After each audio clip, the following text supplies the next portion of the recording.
আপনি ব্যবহার করছেন, এটা খুব ভালো জিনিস, কিন্তু সবাই ব্যবহার করতে পারে না। এই 5 ধরনের মানুষরা এটা ব্যবহার করতে কখনোই পারবে না। চলুন বলি। এক, এটা হচ্ছে মেডিকেল গ্রেড সিলিকন দিয়ে তৈরি। এই সিলিকন কখনো শরীরের ক্ষতি করে না, কিন্তু কারোর যদি শরীরেই অ্যালার্জি থাকে তাহলে ওই জায়গায় অ্যালার্জি থাকবে, আর অ্যালার্জির মধ্যে যদি এটা ঘষা লাগে তাহলে অ্যালার্জি তো বাড়বেই। তাই যাদের অ্যালার্জি আছে তারা এটা ইউজ করবেন না। 2, আপনার যদি আইইউডি থাকে, মানে আপনার যদি কপারটি থাকে, কেন কপারটির নিচে একটা সুতো থাকে যেটা ক্যানেলের বাইরে বেরিয়ে থাকে। এবার আপনি যদি এটা ভেতরে ঢোকান আর এটা টানার সময় যদি ওই সুতো ধরে টান লাগে তাহলে কিন্তু প্রচন্ড ব্যথা হবে, আপনি কিন্তু সমস্যায় পড়ে যাবেন। শুধু এটা না, কোনো কিছু ভেতরে ইনসার্ট করতে পারবেন না, এমনকি ট্যাম্পনও না।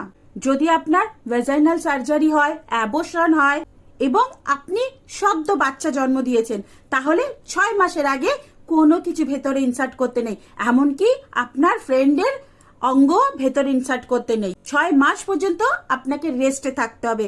তাই no tampon, no menstrual cup, no pee. 6 week আপনাকে পুরো রেস্ট্রিকশনে থাকতে হবে।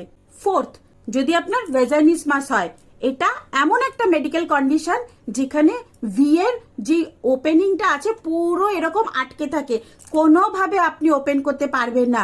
তাই এটা ইনসার্ট করা তো দূরের কথা, আপনি কিছুই করতে পারবেন না, আর কিছু ভেতরে ঢোকানোর চেষ্টাও করবেন না।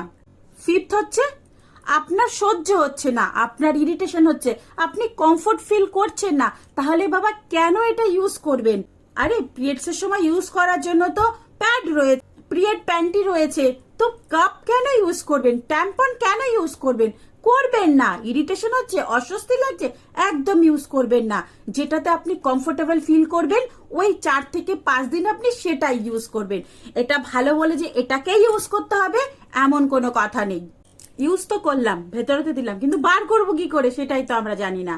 দেখুন, যখন এটা ভেতরে আছে তখন ওই জায়গার মধ্যে হাওয়া ভরে আছে, ও প্যাক হয়ে আছে।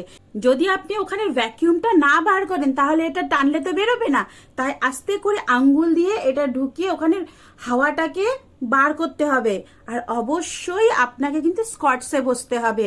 আপনি যদি পায়খানার প্যানে গিয়ে বসেন তাহলে কিন্তু হবে না, বাইরে আপনাকে ইন্ডিয়ান টয়লেটের মতন বসতে হবে। বসে আস্তে করে হাত দিয়ে আঙ্গুল দিয়ে এরকম করে ভ্যাকিউমটা বার করে নিতে হবে, তারপরে আস্তে করে এরকম টানলে এটা বেরিয়ে আসবে। ভেতরে কোনো ব্ল্যাক হোল নেই যে ওটা ভেতরে আটকে যাবে। আপনি সবাই ভাবে ভেতরে আমাদের ওটা আটকে তো যাবে না, আমরা কি করে করব? ওটা একটা ছোট্ট জায়গা, ওখানে ভেতরে কোথাও হারিয়ে যেতে পারে না।